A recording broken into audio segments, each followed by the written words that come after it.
Well, I'd say that people need to understand that Botafogo, the club, has been doing well financially, and our revenues have increased from 20 million US dollars when we started this thing in 2022 to well over 200 million US dollars this year. It'll be closer to maybe 240 million US dollars. The operating cash flow, the operating profit of the organization is also very, very high. But I think our fans now know that as a larger organization, we share cash between all the clubs and we collaborate not only on football, but also on finances. And what the DNCG did, this financial watchdog in France, is they made it very difficult for France to collaborate at a time when a lot of money had flowed into France, as it would seasonally, because Botafogo was doing better than France was in terms of revenues and profitability. And then the DNCG then puts rules in place. This is not Michel Kang's fault. This is not anybody's fault. I think it's a horribly broken method of sustainability review in France. Like, because that Lyon club had just passed through the UEFA sustainability review, which is quite onerous and quite demanding. And so, how is it that UEFA can say you're okay to play in Europa League, but the DNCG can say the same numbers aren't good enough for France?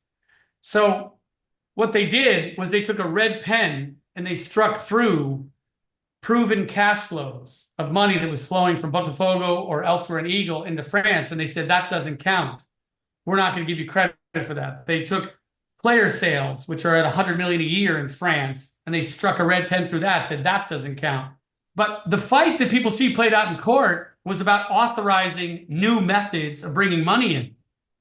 And people got confused. They said, well, John did that in the name of Eagle Cayman. That's his company. Well, that's not true. It has never been true.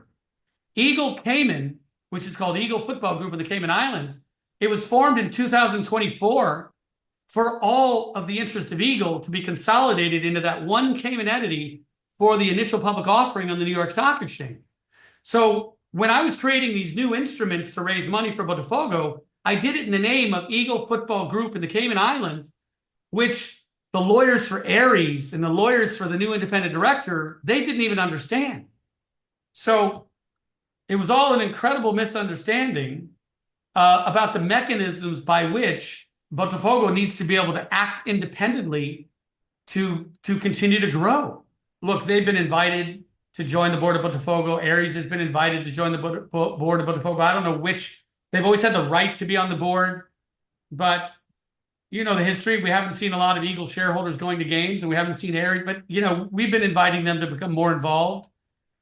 Will this affect my autonomy? I never had autonomy. Like, I had a board I respond to. I mean, I may be the majority owner, but I report to the board of Eagle.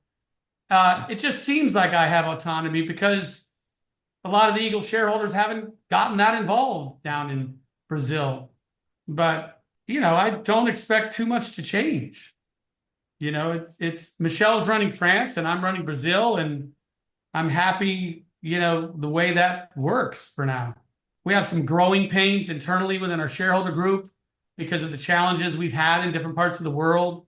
And we have considered a divorce scenario where, like, I buy Botafogo with partners and take it away from Eagle, but we've also worked very hard on maybe some better ideas to stay together. So, you know, I know fans want an answer to these things very quickly because that's the way we are. We want these answers quickly, but these big, you know, expensive strategic decisions, they do take a long time to negotiate. So my preference would be we all stay together and continue to have the same success we have, and we find a way under the new rules in France to continue to be as collaborative. But it's also possible, you know, that Botafogo might spin out of Eagle with new partners, you know, that I bring in. But that's really up to Ares, the board. Again, I still am the majority owner of Eagle. I still control the majority of the board seats at Eagle. It is a family. It's a corporation. There are a lot of people that have a say.